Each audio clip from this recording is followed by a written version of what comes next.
जय माता दी दोस्तों। वैभव लक्ष्मी व्रत का संबंध मां लक्ष्मी से है, जिन्हें धन, वैभव और समृद्धि की देवी माना जाता है। यह व्रत विशेष रूप से आर्थिक समस्याओं को दूर करने, समृद्धि और सौभाग्य प्राप्त करने के लिए किया जाता है। वैभव लक्ष्मी व्रत का पालन शुक्रवार के दिन किया जाता है और इसे श्रद्धा से करने पर मां लक्ष्मी की कृपा प्राप्त होती है। व्रत विधि: शुक्रवार के दिन प्रातःकाल जल्दी उठकर स्नान करें और स्वच्छ वस्त्र धारण करें। घर के पूजा स्थल को साफ करके मां लक्ष्मी की मूर्ति या चित्र को अच्छे स्थान पर स्थापित करें।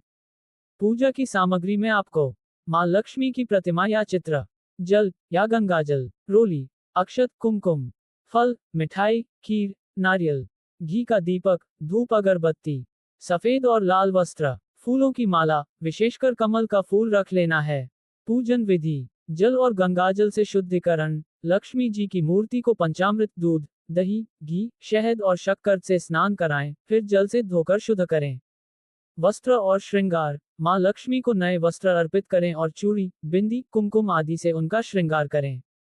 फिर दीपक जलाकर मां लक्ष्मी का ध्यान करें और ओम श्री लक्ष्मी नारायणाय नमः मंत्र का जाप करते हुए पूजन करें। भोग अर्पण: मां लक्ष्मी को खीर, मिठाई और फल अर्पित करें। आरती: लक्ष्मी जी की आरती करें और समृद्धि की कामना करें। व्रत के दौरान वैभव लक्ष्मी व्रत कथा का पाठ या श्रवण अवश्य करें। ये कथा बताती है कि कैसे एक गरीब महिला ने वैभव लक्ष्मी व्रत किया और उसके जीवन में धन और समृद्धि का वास हुआ। 4. वैभव लक्ष्मी व्रत कथा। कथा के अनुसार, एक समय की बात है, किसी शहर में कई लोग रहते थे। सभी अपने कामों में व्यस्त रहते थे। किसी को किसी से कोई मतलब नहीं था।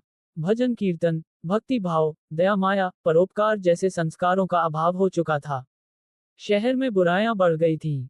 शराब, जुआ, रेस, व्यभिचार, चोरी, डकैती आदि बहुत से गुनाह शहर में होने लगे थे। उस शहर में कुछ अच्छे लोग भी रहते थे। इनमें शीला नामक स्त्री, जो धार्मिक प्रकृति और संतोष स्वभाव वाली थी। उनका पति भी विवेकी और सुशील था। शीला और उसका पति कभी किसी की बुराई नहीं करते थे और भगवान का भजन करने में अच्छी तरह समय व्यतीत कर रहे थे। शहर के लोग उनकी गृहस्थी की सराहना करते थे। देखते ही देखते समय बदल गया। शीला के पति की अच्छी संगति बुरी में बदल गई। अब वह जल्द से जल्द करोड़पति बनने के ख्वाब देखने लगा। इसलिए वह गलत रास्ते पर चल पड़ा और फलस्वरूप उसकी हालत भिखारी जैसी हो गई। शराब, जुआ, रेस, चरस, गांजा आदि बुरी आदतों में फंस गया था। दोस्तों के साथ उसे भी शराब की आदत लग गई। इस प्रकार उसने अपना सब कुछ जुए में गंवा दिया। शीला इस बात से बेहद चिंतित रहने लगी, लेकिन उसे भगवान पर भरोसा था। वह अपना अधिकांश समय प्रभु भक्ति में बिताने लगी। अचानक एक दिन दोपहर को उनके द्वार पर किसी ने दस्तक दी। शीला ने द्वार खोला तो देखा कि एक मांझी खड़ी थी। उसके चेहरे पर अलौकिक तेज दिखाई दे रहा था। उनकी आंखों में से मानो अमृत बह रहा था। उसका भव्य चेहरा करुणा और प्यार से छलक रहा था। उसको देखते ही शीला के मन को शांति महसूस हुई और उसके रोम रोम आनंदमयी हो उठा। शीला उस मांझी को आदर के साथ घर ले आई। घर में बिठाने के लिए कुछ भी नहीं था, अतः शीला ने एक फटी हुई चादर पर उसको बिठाया।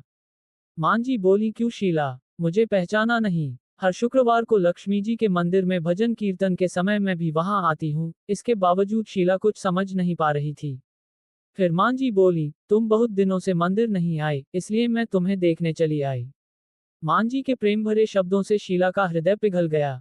उसकी आंखों में आंसू आ गए और वह बिलख बिलख कर रोने लगी। मांझी ने कहा, बेटी, सुख और दुख तो धूप और छांव जैसे होते हैं।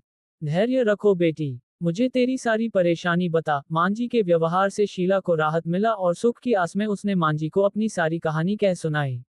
शीला के पूछने पर मांझी ने उसे व्रत की सारी विधि भी बताई। मांझी ने कहा, बेटी, मां लक्ष्मी जी का व्रत बहुत सरल है। उसे वरदलक्ष्मी व्रत या वैभव लक्ष्मी व्रत कहा जाता है। ये व्रत करने वाले की सब मनोकामना पूर्ण होती है। वह सुख, संपत्ति और यश प्राप्त करता है। शीला ये सुनकर आनंदित हो गई। शीला ने संकल्प करके आंखें खोली तो सामने कोई न था। वह सोच में पड़ गई कि मांझी कहाँ गई। शीला को तत्काल ये समझते देर न लगी कि मांझी और कोई नहीं, साक्षात लक्ष्मी जी ही थी। दूसरे दिन शुक्रवार था। सुबह स्नान करके स्वच्छ कपड़े पहनकर शीला ने मांझी द्वारा बताई विधि से पूरे मन से व्रत किया। आखिरी में प्रसाद वितरण हुआ। ये प्रसाद पहले पति को खिलाया। प्रसाद खाते ही पति के स्वभाव में फर्क पड़ गया। उस दिन उसने शीला को मारा नहीं, सताया भी नहीं। शीला को बहुत आनंद हुआ, उनके मन में वैभव लक्ष्मी व्रत के लिए श्रद्धा बढ़ गई। शीला ने पूर्ण श्रद्धा भक्ति से 21 शुक्रवार तक वैभव लक्ष्मी व्रत किया। 21वें शुक्रवार को मां जी के कहे मुताबिक उद्यापन विधि करके 7 स्त्रियों को वैभव लक्ष्मी व्रत की 7 पुस्तकें उपहार में दी। फिर माताजी के धनलक्ष्मी स्वरूप की छवि को वंदन करके भाव से मन ही मन प्रार्थना करने लगी, हे मां धनलक्ष्मी, मैंने आपका वैभव लक्ष्मी व्रत करने की मन्नत मांगी थी, वह व्रत आज पूर्ण किया है। हे मां, मेरी हर विपत्ति दूर करो, हमारा सबका कल्याण करो, जिसे संतान न हो उसे संतान देना, सौभाग्यवती स्त्री का सौभाग्य अखंड रखना, कुंवारी लड़की को मनभावन पति देना, जो आपका ये चमत्कारी वैभव लक्ष्मी व्रत करे, उनकी सब विपत्ति दूर करना, सभी को सुखी करना, हे मां, आपकी महिमा अपार है। ऐसा बोलकर लक्ष्मी जी के धनलक्ष्मी स्वरूप की छवि को प्रणाम किया। व्रत के प्रभाव से शीला का पति अच्छा आदमी बन गया और कड़ी मेहनत करके व्यवसाय करने लगा। उसने तुरंत शीला के गिरवी रखे गहने छुड़ा लिए। घर में धन की वृद्धि हुई। घर में पहले जैसी सुख शांति छा गई। वैभव लक्ष्मी व्रत का प्रभाव देखकर मोहल्ले की दूसरी स्त्रियां भी विधिपूर्वक वैभव लक्ष्मी व्रत करने लगीं। व्रत के नियम। इस व्रत के दौरान सात्विक आहार ग्रहण करें और बुरे विचारों से बचें। व्रत के दौरान मन, वचन और कर्म से शुद्ध रहें और माता लक्ष्मी का ध्यान करते रहें। वैभव लक्ष्मी व्रत की उद्यापन विधि।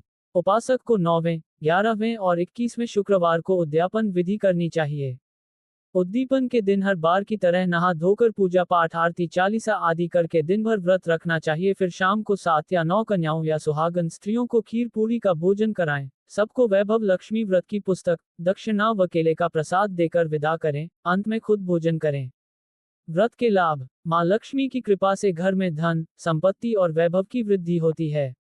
आर्थिक संकट दूर होते हैं और जीवन में समृद्धि आती है। परिवार में सुख शांति और सौभाग्य का वास होता है। व्यापार में उन्नति और समृद्धि प्राप्त होती है। वैभव लक्ष्मी व्रत विशेष रूप से उन लोगों के लिए किया जाता है जो आर्थिक समृद्धि और शांति की कामना करते हैं। श्रद्धा और नियम से किए गए इस व्रत से मां लक्ष्मी की कृपा शीघ्र प्राप्त होती है।